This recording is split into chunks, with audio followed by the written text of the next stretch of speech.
quería presentarles a todos a Joaquín Fargas, y realmente lo que le voy a pedir a Joaquín es que él nos cuente un poco más. Estamos muy interesados en ti, en saber un poco más de en qué momento se une la tecnología, el arte y la ciencia.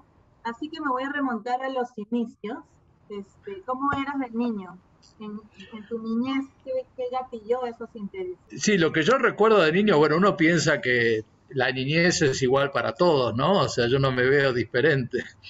Pero sí, yo recuerdo que yo era el sexto, ¿no? En una familia numerosa, había mucha diferencia de edad con mis hermanos, entonces yo estaba como medio solo en el mundo y aparecía ese mundo y esa curiosidad era la que a mí me impulsaba a buscar qué había en los rincones de mi casa, más allá de la casa, en los jardines. Siempre estaba buscando algo, ¿no? Y en ese mundo de fantasía yo recuerdo que una vez había encontrado una pieza de plástico o algo y dije, bueno, con esto voy a hacer un motor. O sea, algo imposible, no sé cómo teniendo 8 años me imaginaba que con una pieza de plástico iba a poder hacer un motor. Pero yo creo que ahí es donde marcó un poco esa fantasía que tenía yo, de que todo se podía convertir en realidad, todo era cuestión de buscarle un espacio y esa imaginación de alguna forma, por más frondosa que fuera, iba a encontrar un correlato con la realidad. Y yo creo que fue eso un poco, ¿no? Lo que me conectó. Me gustó siempre hacer algo, estaba haciendo cosas con mis manos y siempre, bueno, me pareció que necesitaba herramientas sobre todo de todo tipo, ¿no? O sea, porque ahora voy a volver al tema de las herramientas.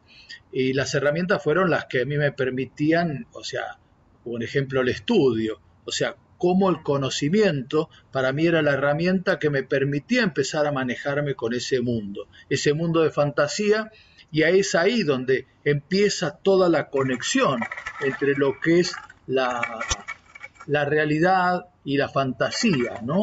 O sea, todo eso como de alguna forma no tiene una diferencia entre la realidad y la ficción, ¿no? O sea, y cuando yo hablo de herramientas, yo me acuerdo que cuando iba a cumplir 10 años, entonces yo me encuentro que me dice mi papá, me dice, bueno, a ver, ¿qué querés para tu cumpleaños? Entonces yo digo, quiero herramientas, pero quiero herramientas de verdad. O sea, no quiero herramientas de juguete, quiero herramientas que me permitan hacer cosas. Entonces mi padre me trajo un serrucho, me trajo una tenaza, una pinza, un destornillador, un martillo, y me dijo, bueno, acá están las herramientas, y me dijo, ojalá nunca tengas que usarlas para ganarte la vida. Como diciendo, necesitas, él quería el trabajo intelectual. Bueno, la realidad es que me gané la vida con las herramientas y me gané la vida con el trabajo intelectual. O sea, no Claro, separé esa no cosa tienen de por la... qué separarse, ¿no? No tienen por qué separarse. Entonces, siempre estuve con esa forma práctica, ¿no? Y bueno, yo creo que no puedo decir cuándo se produjo algo. Sí, yo estudio ingeniería, me lleva eso a desarrollarme en el campo de la ingeniería y pasan muchos años por una cuestión de tipo práctico, yo diría de mis obligaciones familiares, económicas, todo, hasta que en un momento ahí volví a conectar con la parte ya creativa, con la parte del arte, y me dediqué a todo lo que es esa conexión del arte con la ciencia y la tecnología.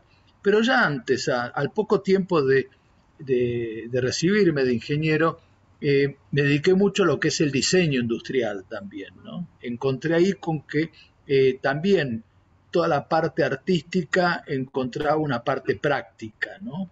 O sea, ese diseño... Sí. Claro, cuéntame si a tu alrededor, me hablaste hace un rato de tu papá, te inspiraban también de alguna manera, o porque suele pasar que uno quiere separar, ¿no? Que quiere uno tener cubos donde nunca se asocia el arte con tener herramientas, con tener un trabajo intelectual. ¿De alguna manera te inspiraban o quizás te retaron a que venzas algunos prejuicios? No, yo digo que me retaron, pero me retaron mis padres, no era que me retó el destino. mis padres me retaron por las experiencias que yo hacía en mi casa, ¿no? Entonces, yo estaba un poco solo ahí, ¿no? Me sentía en mi mundo, y mi mundo tenía que ver con ver cómo podía plasmar algo, qué podía hacer.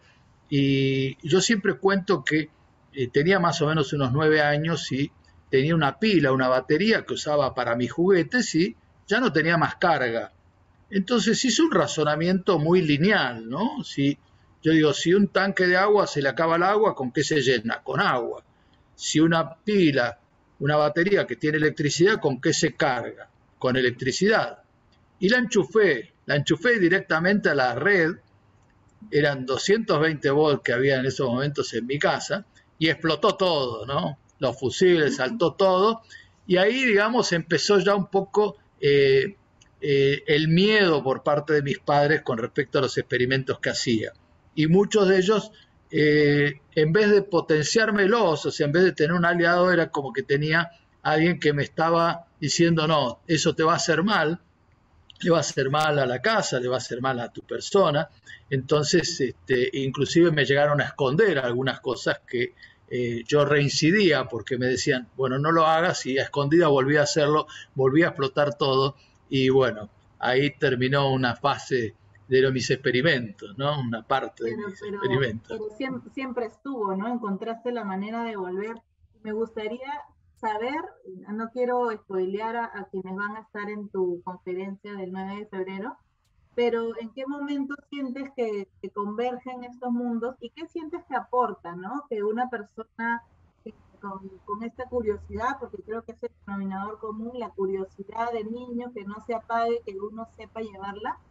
¿Me puedes contar un poco más desde tu lado, ¿no? ¿En qué momento convergen?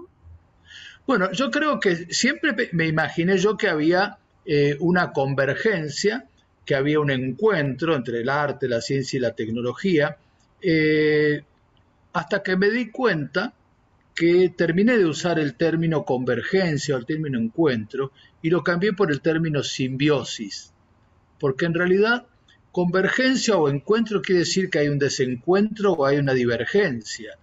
Y en realidad nosotros somos un todo en donde tenemos dormidas ciertas partes de nuestra persona, pero simplemente al despertarlas ahí se produce una simbiosis en donde conviven y, digamos, se potencian, y una vive de otra, una disciplina de la otra, si es que la podemos separar.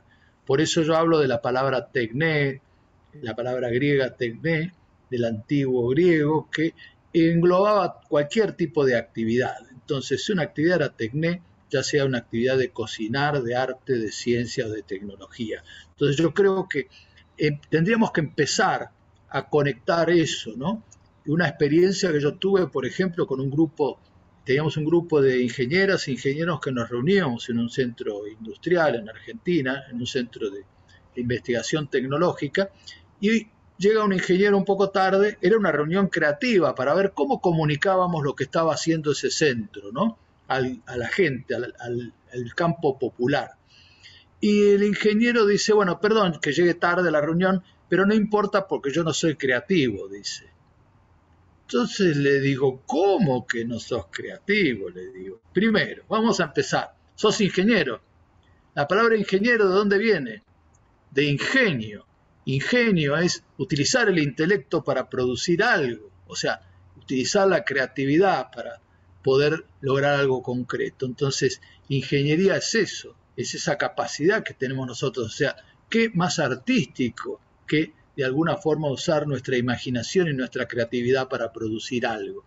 Y entonces yo creo en eso, creo que todos somos creativos, y creo que si podemos definir el arte sería como ese fluido que permite que esos vasos comunicantes, que son las diferentes disciplinas, puedan conectarse entre sí. El arte tiene eso común que aparece en todo. ¿Cómo no va a ser un médico creativo? ¿Cómo no va a ser ahora que tuvimos toda esta cuestión de la pandemia? ¿Cómo no va a ser un investigador creativo para imaginarse cómo va a ser para luchar contra el virus? ¿Qué puede utilizar de todo su conocimiento y de esa cuota de imaginación para lograr digamos, producir algo diferente y efectivo, ¿no? Claro.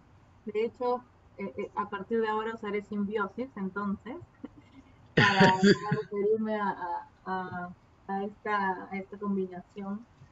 Y para cerrar, cuéntanos un poco, sin ampliar mucho, porque queremos que nos acompañen el 9 de febrero, de qué va tu conferencia, qué pueden esperar las personas que se conecten. De hecho, queremos que vayan no solo chicos, sino también sus padres o público en general, ¿no? Cuéntanos. Y se van a encontrar con muchas preguntas y no va a haber respuestas. O sea, y eso es lo bueno, porque si nosotros tenemos preguntas, sabemos que vamos a seguir digamos, esa necesidad de conocer, de saber qué es lo que va a pasar. Entonces las preguntas que yo planteo para esta conferencia son, ¿qué generación somos? ¿O qué generación es la que viene ahora, ¿no? La que empieza a estudiar. ¿Es la generación de la biotecnología? ¿Es la generación de la inteligencia artificial? ¿Es la generación del blockchain, del metaverso? Pero yo creo que hay un punto muy importante. Ojalá seamos esta generación y la que está viniendo, la generación sustentable, la que realmente le pueda dar una respuesta al planeta para las generaciones futuras. Eso es lo que esperamos de esta charla, por eso se llama diálogos cuánticos, diálogos en esta etapa cuántica en donde no sabemos a dónde nos va a deparar todo este mundo que se transforma constantemente. Perfecto, está muy interesante. Creo que hacernos preguntas permanentemente hace y alimenta también a que la curiosidad esté ahí, ¿no? Presente. Nos hacemos preguntas, la curiosidad se activa y todo esto que nos has contado empieza a hacerse camino, que es lo que necesitamos para ser mejores seres humanos, creo, ¿no? Que esté presente la sensibilidad, que la ciencia nunca esté disociada. Bueno, entonces nos veremos el 9 de febrero. Muchas gracias, Joaquín, por tu tiempo. Invita, por favor, tú a todos. Un placer y bueno, los espero, ¿eh? Vamos a divertirnos un poco, que de eso se trata y el conocimiento es, la verdad que es el futuro, garantizado. Perfecto, muchas gracias.